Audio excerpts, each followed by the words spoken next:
Okay, so picture this, a lost world, older than the Great Pyramids, buried under sand for 4,000 years. A place so perfectly preserved, they call it the Scottish Pompeii. And the craziest part?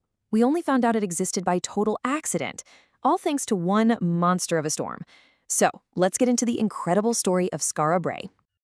I mean, just look at this place. It's tucked away on the coast of Scotland's Orkney Islands, and what you're seeing isn't just some old ruin. It's a complete Neolithic village. It gives us this unbelievable window into what life was actually like 5,000 years ago.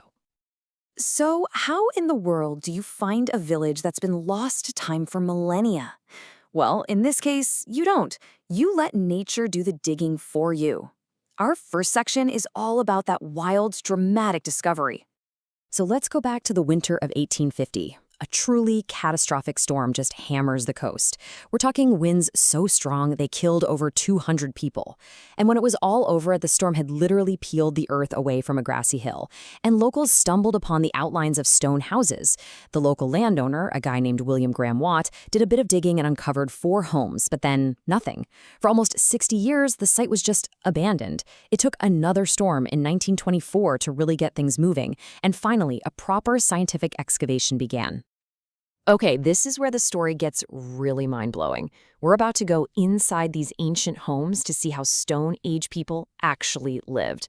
And I'm telling you, it is way more advanced than you could ever imagine. Just let that date sink in for a second. 3180 BC. That is over 5,000 years ago. To put that in perspective, this village was a thriving community for centuries before the final stones at Stonehenge were put in place and way before construction even started on the Great Pyramid of Giza. It's, without a doubt, one of the most important Stone Age sites in the entire world. So, how did they survive the brutal, windy Scottish winters? Well, it turns out they were genius architects. The homes were basically semi-underground. They dug them into the earth and then packed them with their own trash. Archaeologists call this stuff middens. This gave the walls incredible stability against the wind and, get this, acted as a fantastic natural insulator. Super clever. And that cleverness just continued on the inside. All the furniture wasn't made of wood. There wasn't much of that around. It was crafted from stone. And almost every house had the exact same layout. A fireplace in the middle, a big stone dresser right across from the door, and 2 stone bed enclosures. One was always bigger than the other. You see, these weren't just crude shelters, they were homes designed for comfort and day-to-day living. And then there's this. In each house, there's a little chamber that connects to a drain, and that drain runs under the whole village and out toward the sea. Yep, that's right. 5,000 years ago, the people of Skara Brae had a form of indoor plumbing. It is just an absolutely stunning bit of Neolithic ingenuity. So we've seen their incredible homes, but what about the people themselves? What was life actually like for them day to day? Who were these incredible builders and innovators? Well, archaeologists call them the grooved ware people, and that's because of their very unique style of pottery. This was a really small, tight-knit community, probably never more than 50 people living here at once. Their whole life was shaped by the land and the sea. They were farmers, raising cattle and sheep and growing barley. But of course, living right on the coast, they ate a lot of fish and shellfish. And they were really skilled craftspeople, making all the tools they needed, like the common skull knife from things like bone, flint, and stone. But they weren't just surviving. They had a really rich culture. You can see it in these intricate symbols they carved into stone. And what's so cool is that these markings look a lot like others found at major Neolithic sites, like the huge passage graves over in Ireland's Boyne Valley. This tells us they were probably part of a much bigger world, sharing ideas and culture across the sea. And this all leads to a really big debate. Who were these people, really? The main theory is that they were a pretty practical, down-to-earth community of farmers. But there's another, more exotic idea put forward by an archaeologist named Ewan Mackey. He thought Skara Brae might have been home to a kind of elite class of priests or wise men who were in charge of ceremonies at the huge stone circles nearby. Now, there's no hard evidence for that, but it just goes to show you the fascinating mysteries that still swirl around this place. So, for 600 years, this was a thriving, sophisticated village.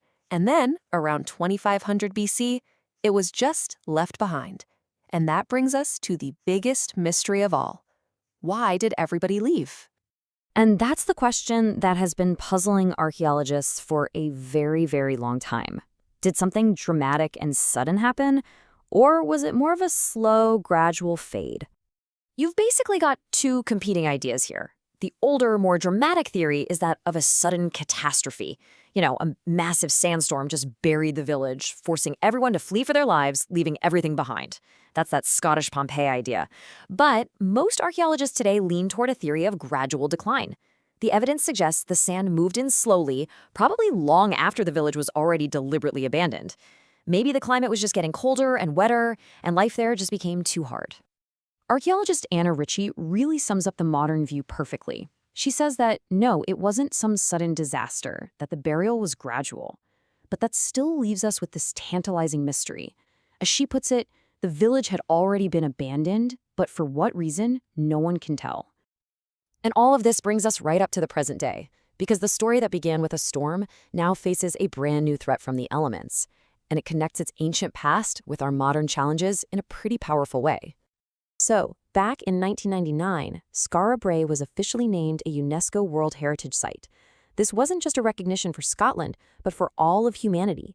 UNESCO said the site proclaims the triumphs of the human spirit in early ages and isolated places.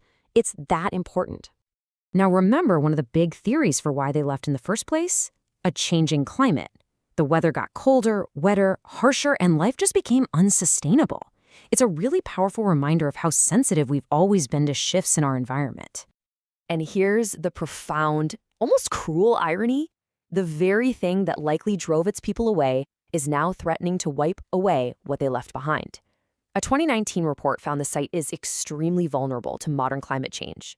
We're talking rising sea levels and more extreme weather that are chewing away at the coastline, putting the village in real, immediate danger. The very force of nature that revealed it to us could be the same force that destroys it forever. Which leaves us with one last pretty urgent question. A storm gave us this incredible gift, this amazing glimpse into our deepest past. Now, as our climate changes once again, are we going to be able to protect it? Or are we just going to let the storms of the future wash it all away?